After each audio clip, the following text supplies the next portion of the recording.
From the moment you begin to present, the audience is watching you and looking at your body.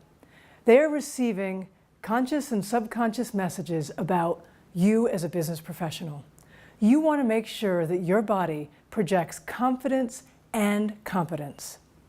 How do you do this?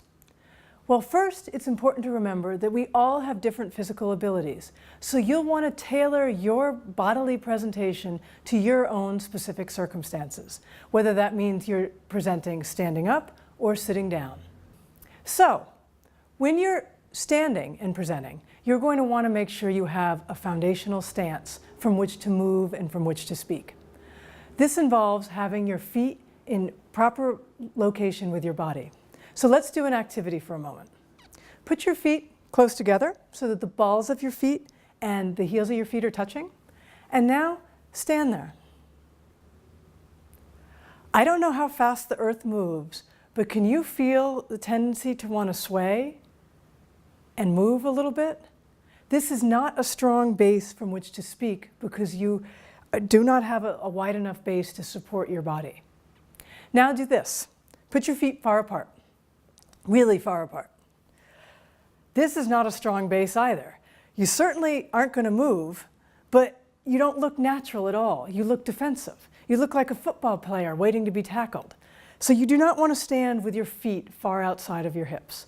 What you do want to do is to have your feet under your hips, under your shoulders. So feet about hip or shoulder width apart.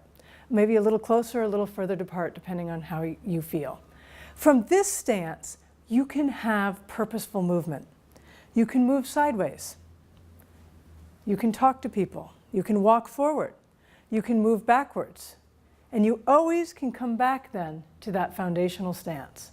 It looks natural and it helps you harness nervous energy so that you don't end up twitching your leg or moving your hands or things like that. You have the space from which to move.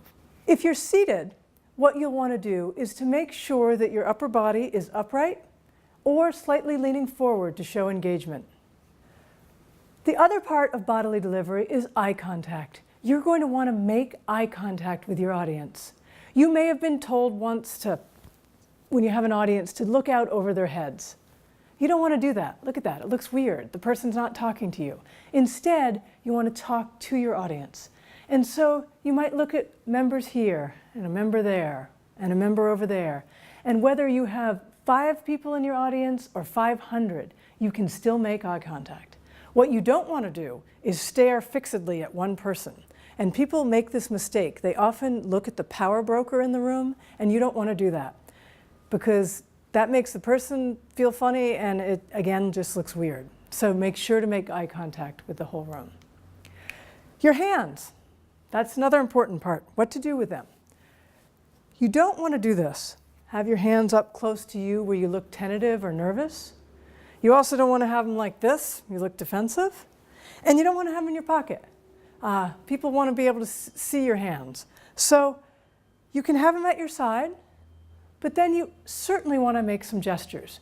You don't need to do grand stylized gestures as if you're on the Broadway stage, but to be able to naturally move your hands where you would as if you were just talking to your colleagues. Perhaps you will have a point to make. My first point is, and you'd make it. My second point, my third point. Or maybe you're describing something.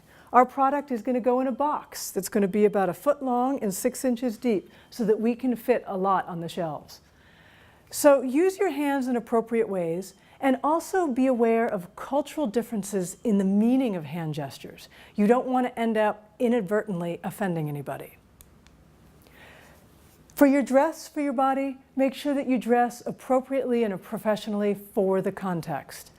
If you're not sure, ask somebody.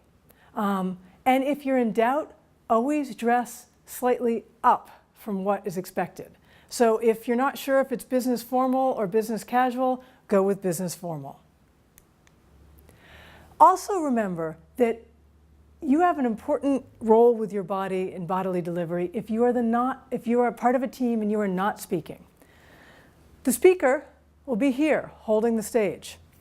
You're not speaking, you'll be over here so that you're not in the sight line for the speaker, but the audience can still see you. What do? You stand here and you have either your hands in front of you, your hands at their side, or your hands behind you. You can look at the speaker, look at the slides occasionally, and importantly, look at the audience. Because by looking at the audience as the non-speaker, you can see where the audience might be confused and be prepared for questions in Q&A. And finally, the last thing to remember is to practice.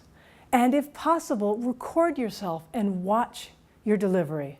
With practice, everyone can become an effective business communicator and use their body to project confidence and competence.